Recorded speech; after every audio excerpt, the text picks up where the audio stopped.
अस्सलामुअलैकुम। Profit series में हम आज बात करेंगे हुद अलैहिस्सलाम के बारे में। तो अगर आपको प्रॉफिट सीरीज़ में इंटरेस्ट है तो प्लीज़ मेरे चैनल को सब्सक्राइब कर लीजिए। तो चलिए शुरू करते हैं real life story of prophet Hud अलैहिस्सलाम।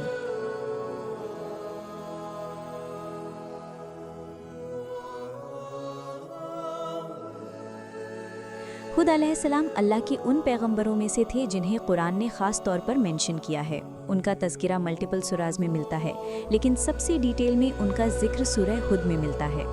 हुद अलैहिस्सलाम को अल्लाह ने एक ऐसी कौम की तरफ भेजा था जो अपनी ताकत, अपनी दौलत और अपनी शहरों की बुलंदो बाला इमारतों पर घमंड करती थी। ये कौम थी कौम आद, जो आज के यमन के इलाके हद्रामाउत में रहती थी। आद का शहर ईराम मशहूर था, एक शहर जिसका जिक्र कुरान में ईराम दत अल अमाद के तौर पे आता है, जिसका मतलब है लंबी लंबी इमारतें वाला शहर। कौम आद एक बहुत ही ताकतवर और एडवांस्ड सिविलाइजेशन थी। इन लोगों ने बड़े बड़े महल, किले और शहर बसाए थे। ये लोग फिजिकली भी बहुत स्ट्रॉन्ग थे और टेक्नोलॉजी में भी काफ़ी आगे थे। लेकिन जैसे अक्सर होता है, उन्होंने अपनी ताकत का गलत इस्तेमाल किया। उन्होंने अपने आसपास के कमज़ोर लोगों पर जुल्म करना शुरू कर दिया। सबसे बड़ी बात ये थी कि इन्होंने अल्लाह की इबादत छोड़कर बुत परस्ती शुरू कर दी थी। वो पत्थर के बनाए हुए देवी देवताओं को पूजने लगे थे और उन्हें ही रज़क़ का सोर्स समझने लगे थे। इस जुल्म, गमन और शिर्क के खिलाफ अल्लाह ने अपना पैगंबर भेजा, हुद अलैहिस्सलाम।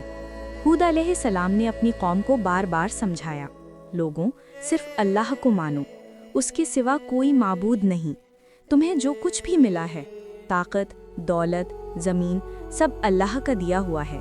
तुम उसी की इबादत करो, उसी से माफ़ी मांगो। लेकिन आद के लोग इस नसीहत को मजाक समझने लगे। उन्होंने हुद अलैहिस्सलाम से कहा, तू भी एक आदमी है हम जैसे, तेरे पास कोई दलील नहीं। क्या हम अपने बाप दादा के दीन को छोड़ दें तेरे कहने पर? हुद अलैहिस्सलाम ने उन्हें वार्न किया, अगर तुमने बात ना मानी तो अल्लाह का अजाब तुम पर आ सकता है। तुम्हारा घमंड, तुम्हारी इमारतें, तुम्हारी ताकत कुछ भी तुम्हें बचा नहीं सकती। लेकिन आद के लोग और भी ज्यादा गुमराह हो गए। उन्होंने कहा, तू जो अजाब की धमकी देता है वो ले आओ, हम देखना चाहते हैं। ये उनका घमंड बोल रहा था। उनको लगता था कि वो कभी बर्बाद नहीं हो सकते, उनका शहर कभी नहीं गिर सकता। फिर अल्लाह का वादा पूरा हुआ। आसमान पे एक घनेरा बादल छाया। आद के लोग खुश हो गए, उनको लगा बारिश आएगी, फसल उगेंगी। लेकिन हुद अलैहिस्सलाम ने उन्हें कहा, ये बारिश नहीं, अजाब है। और फिर आई एक तबाह कुन आंधी, स्टॉर्म, इतनी तेज और खतरनाक कि 7 दिन और 8 रात तक चलती रही। ये कोई आम हवा नहीं थी, ये अल्लाह की तरफ से भेजी गई सज़ा थी। सरसर, एक सर्द और तेज़ हवा जो इंसान को ज़मीन से उठाकर फेंक देती थी। कुरान के मुताबिक ये आंधी उन लोगों को इस तरह गिरा रही थी जैसे वो खोखले खजूर के तने हों। एक एक करके आद का हर एक इंसान ख़त्म हो गया। उनके बुलंद इमारतें, उनकी ताकत, उनकी दौलत सब मिट्टी में मिल गई। सिर्फ हुद अलैहिस्सलाम और उनके कुछ चंद फॉलोअर्स ही बचे जिन्होंने अल्लाह पर ईमान लाया था। आंधी रुकी, लेकिन एक पूरा शहर, एक पूरी कौम ज़मीन से मिटा दी गई। ये था अल्लाह का इंसाफ और एक मिसाल उन सब के लिए जो घमंड करते हैं और शिर्क में पड़ जाते हैं। हुद अलैहिस्सलाम की कहानी हमें ये सबक देती है कि इंसान कितना भी पावरफुल हो जाए, अगर उसमें शुक्र और तवाज़ु नहीं है, अगर वो अल्लाह से मुंह मोड़ लेता है तो उसकी बर्बादी तय है।